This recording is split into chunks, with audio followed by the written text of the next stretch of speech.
Okay guys, today we're going to talk about the SurTie rebar tying tool.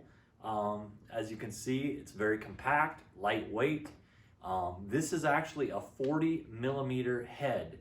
This will do from number 4, 5, and 6 size bar. We do make a 25 millimeter head that would do the smaller bar, your 2s and your 3s. Okay, in the box here we've got our user manual and troubleshooting guide. We've got obviously our gun, 2 batteries, and actually a double charging battery case here. Charges both batteries at the same time. We have an extra spool of wire. We have wire cutters, and we also have a screwdriver to adjust any of the settings that we have on the gun itself. So today what I want to talk about a little bit is the simplicity of the gun and what it can do. First things first, as you can see here, batteries on the bottom here. It does come with 2 batteries, and then obviously the spool of thread or the spool of wire is loaded on the back side here. What I want to do first is take you through the proper way to add a new spool of wire to it and a couple of key things that need to be done. So first things first, I will remove the wire, and as you can see, there's a plastic lid that goes over top. What you need to do is there is a black pad here that you need to depress and push. That essentially frees up the action here to allow us to feed the wire through the mechanism and into the gun itself.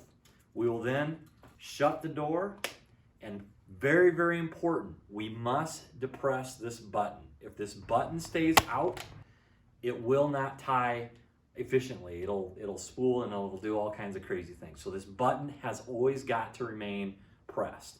Once we have it pressed, power the gun up. There's a red button there, power button. And then I want you to press the button a couple times. What it's going to do is it's going to cycle through and it's going to tie, and now we're all set. So we've essentially ready to go. So again, that is loading a new spool of wire into the existing gun. Okay, now that we've got our spool loaded here, we're now going to talk about the dial that's on the right side of the tool itself. This dial is very, very important. This is wire tensioning.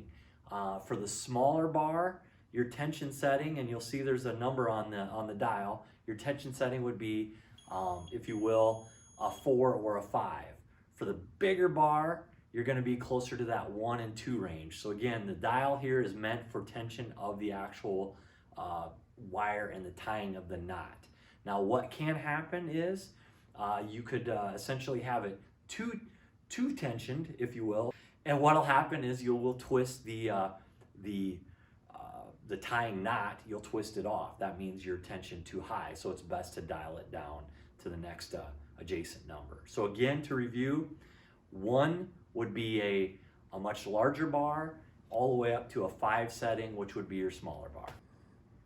Okay, we're gonna start with the 1 setting. This is actually to number 4 fiberglass bar here. And as you will see when we apply it, very, very loose, not acceptable out on the job site.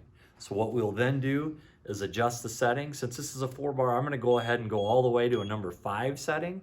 And as you will see, much, much tighter, acceptable on the job site.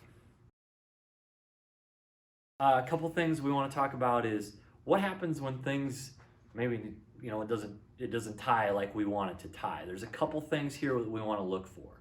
The first things first is we want to look for any obstruction inside the mouth of the wire tying machine here. And what you can do is, as you can see, you can rotate this up and you can look inside here and make sure that there's no wire loops or any residuals from previous ties. Occasionally what we found is that pieces of wire can get stuck inside here, and that obviously will hamper the ability for it to tie efficiently.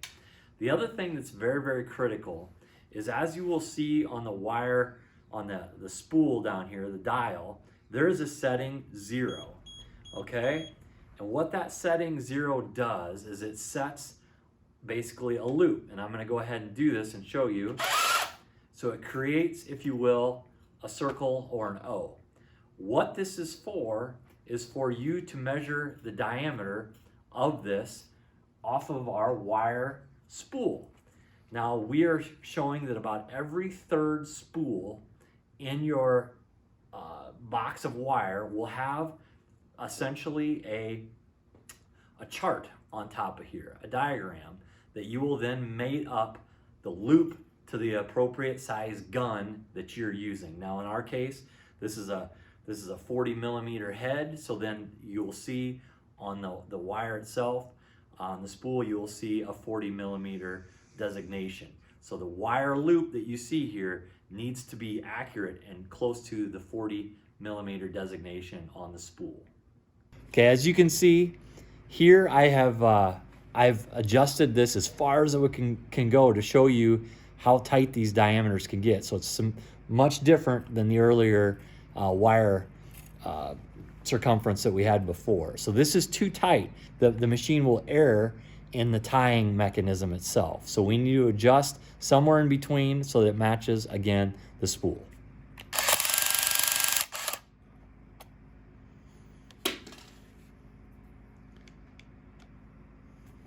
Yes, very, very minor adjustments are made, and the consequences are pretty major, even by just little adjustments here. So as you can see, we'll depress the trigger. We'll pull this out. We'll grab our measuring tool. As you can see, we are much closer in range to where the 40 millimeter tool needs to be set. If you have any more questions regarding the SurTie rebar tying tool, please visit our website at www.lightform.com or give us a call at 800-551-3313.